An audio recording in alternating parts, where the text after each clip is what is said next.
Magandang araw po sa ating lahat. Ipagpapatuloy po natin ngayon ang iba pang uri ng halamang ugat dito sa Bundok Isarog, ang ligaw na ugat. Unahin natin ang tinatawag namin sa Bicol na namo, na sa Tagalog naman ay nami. Ang namo ay gumagapang sa mga puno ng kahoy, buhat sa ugat na may habang ilang metro. Ang mga tangkay nito ay maraming tinik.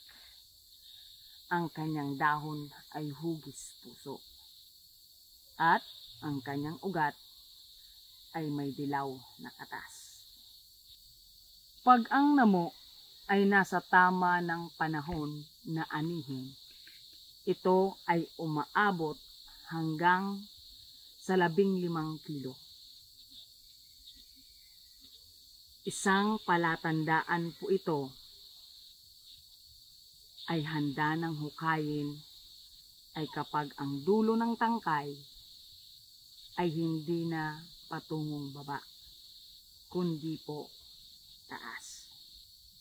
Alam ng lahat na ito ay nakakalason. Kaya talagang maingat naming sinusunod ang dapat gagawin sa pag-aani. Paglilinis ng maalis ang lason bago ito ay lutuin. Ang aming kinagisnang kaugalian sa paghahanda ay ang kaagad-agad na tinatalupan ang laman. Ginagayat ng manipis at ibabad sa kaunting tubig na may asin sa 3 araw. Sa ika-4 na araw, ito ay ilalagay namin sa sako at binababad ulit sa umaagos na ilog ng buong araw. Samantalang ang iba ay binababad sa ilog ng 3 araw. Iyatin ako pagkuna mahalat kita tulong aldaw. Bag pasawa.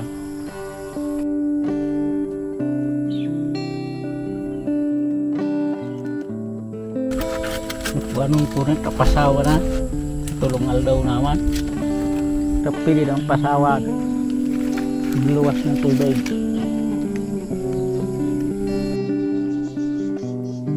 Ayan, pupunta na po dun sa ilog si Pai Efren para ipaasaw yung namo. Pupunta kami ng Agwas. Papasawan yung namo.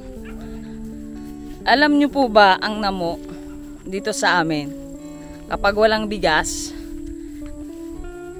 yan po ang kinakain namin.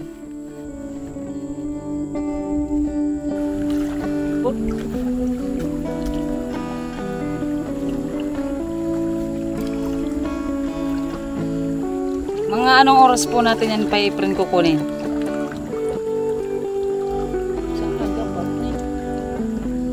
Pupunta po tayo sa Agwas ulit para kuhain na natin yung pinasaw na namo. Pero ang oras na po pa Efren? 10 oras na ano? Papunta na po tayo ulit doon. May dala na si Pai Efren na bias. O bias ko na papasan nun sa tukadon, sa lugsuton, kaipuhan na timbangon.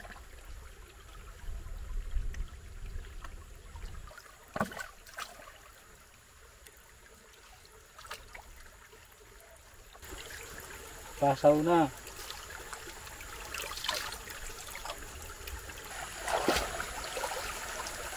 May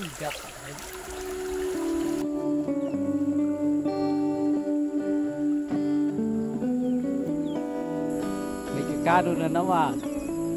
Ikaw maluto chat, yun na namin kay kanon may.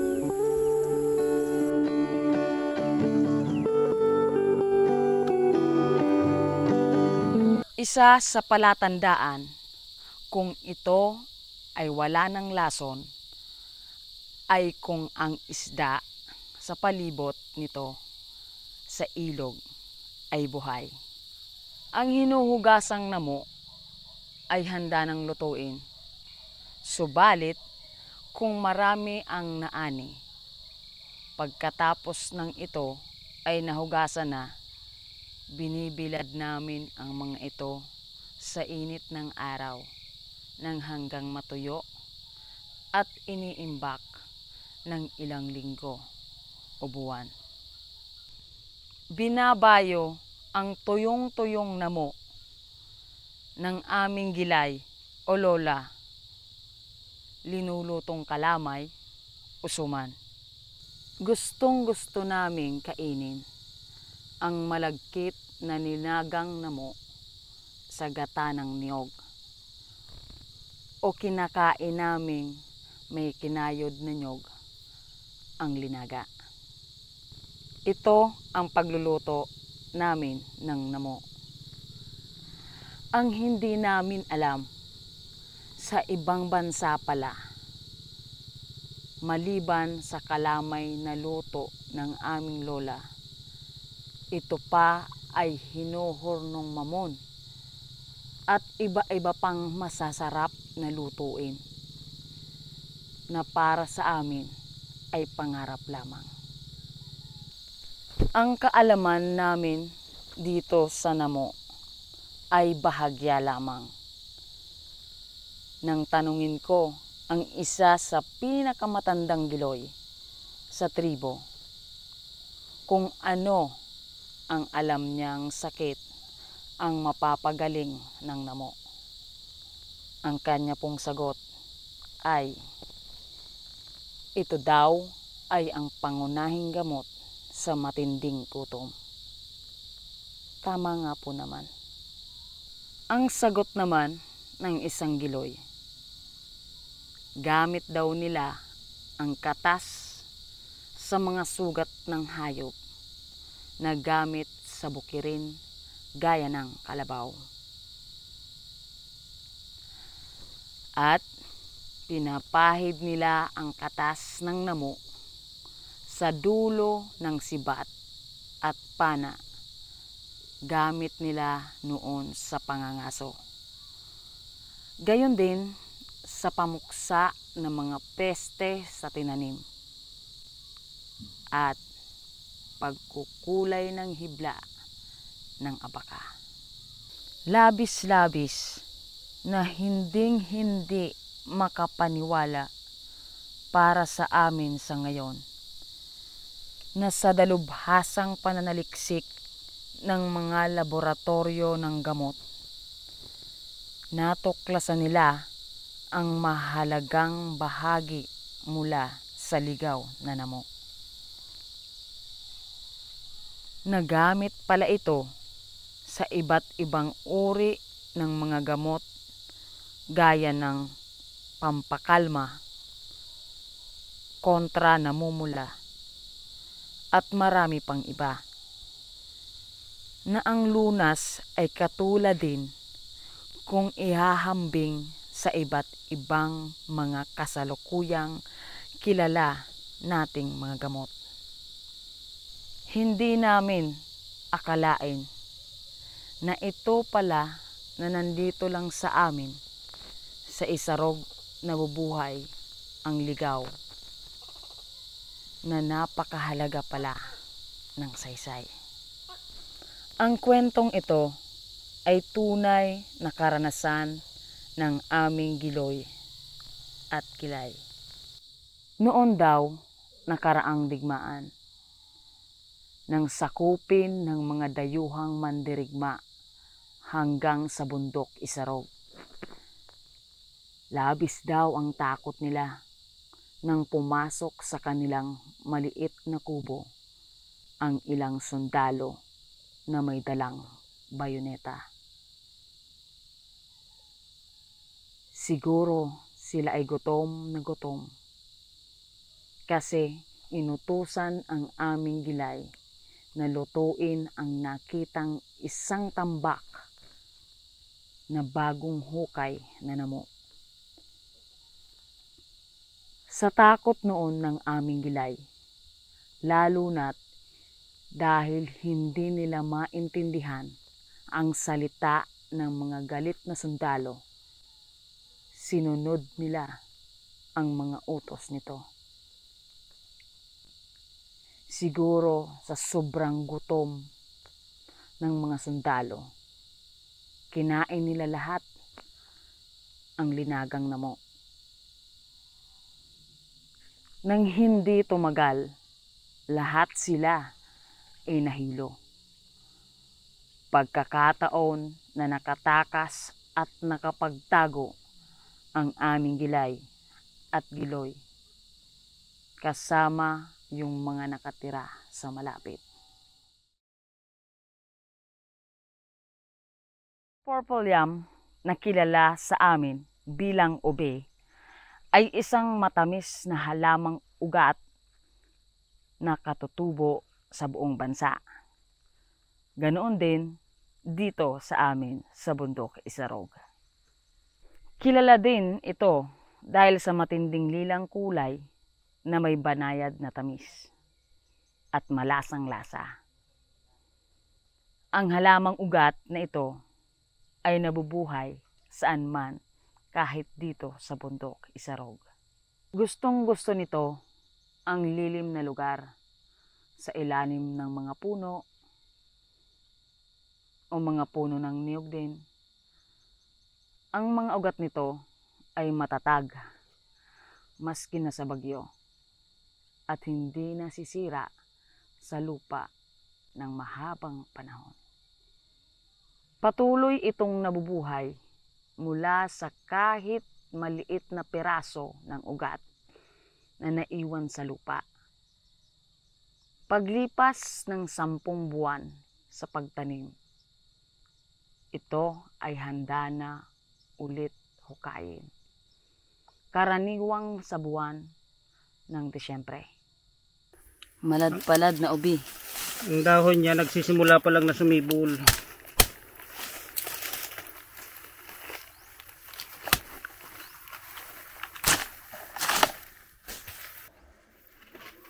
At kukunin natin yung laman ng ubi. Huhukayin ng kahoy para lumabas yung laman ng ubi.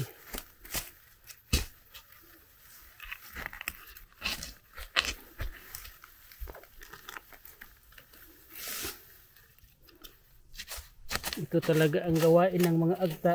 Ang hinuhukay nila is kahoy.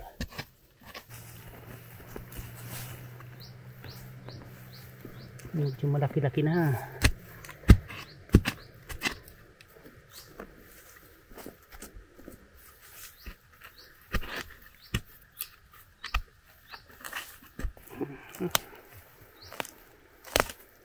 Ito ang laman ng ubi ng bundok.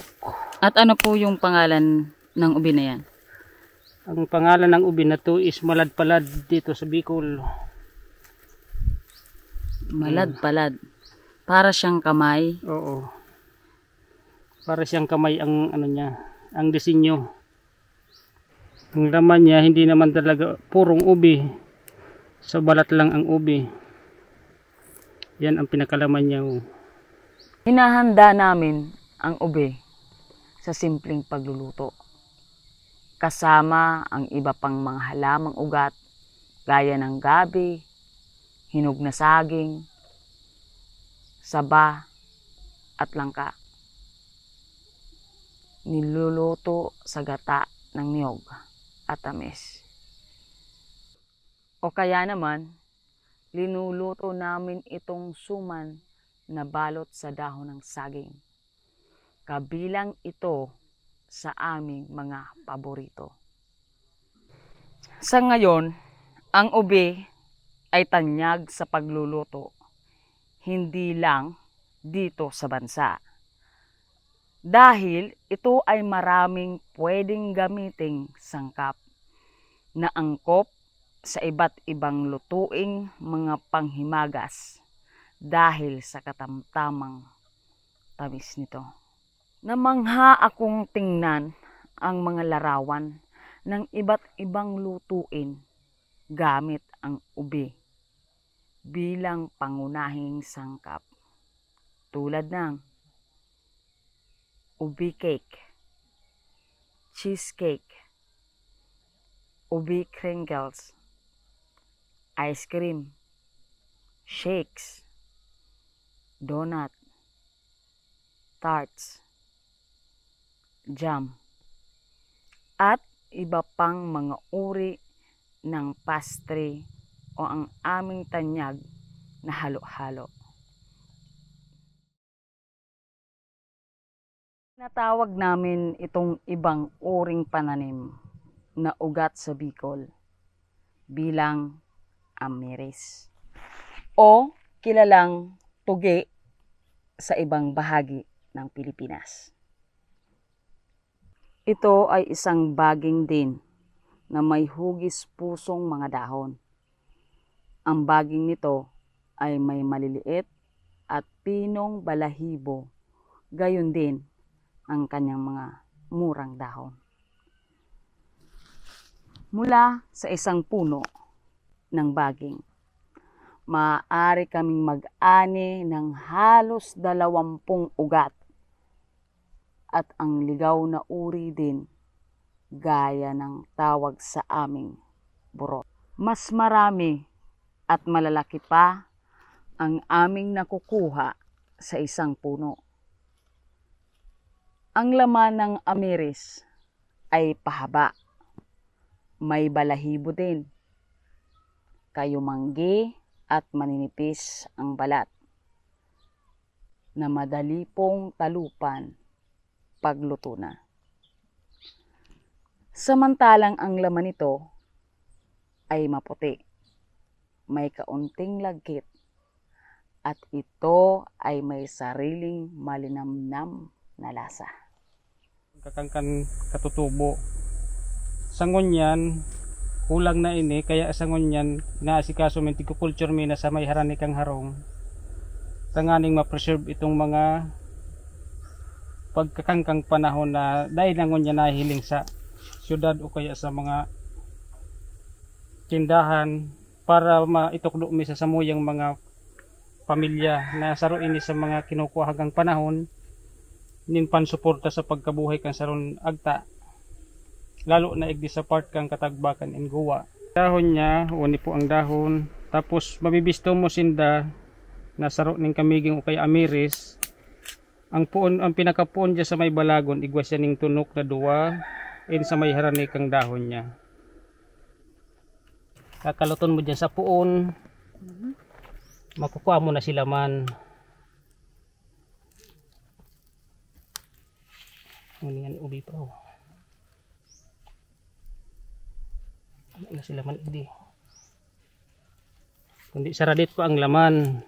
Tatig ngunit po ang lamang kamiging o amiris. Po yung amiris. Medyo maliit pa po siya kasi hindi pa po talaga ito ang tamang panahon para magkali ng amiris. Ayan po.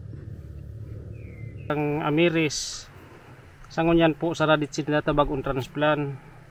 Ang paggugusi po kay ni, lalo na number 1 na mabistuhan mo sinda na okay na igusi, pag mayo na sinda ni mga dahon, tarag na ang dahon niya.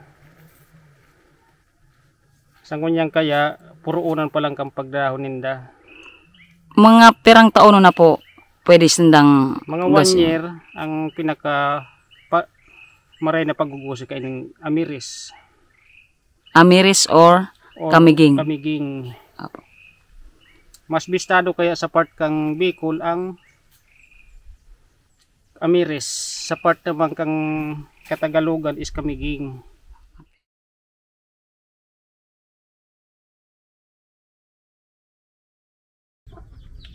Ang arawot, kilala sa tawag naming oraro o sago. ay pangmatagalang halamang ugat. Ito ay madaling itanim saan man lugar dito sa amin, sa silong ng mga kahoy o niyugan. Karaniwan po sa amin, ang hinuhukay na sago ay linilinis at linalaga. Tulong kaming lahat sa paghuhukay-kay, paglinis, at sa paggawang harina.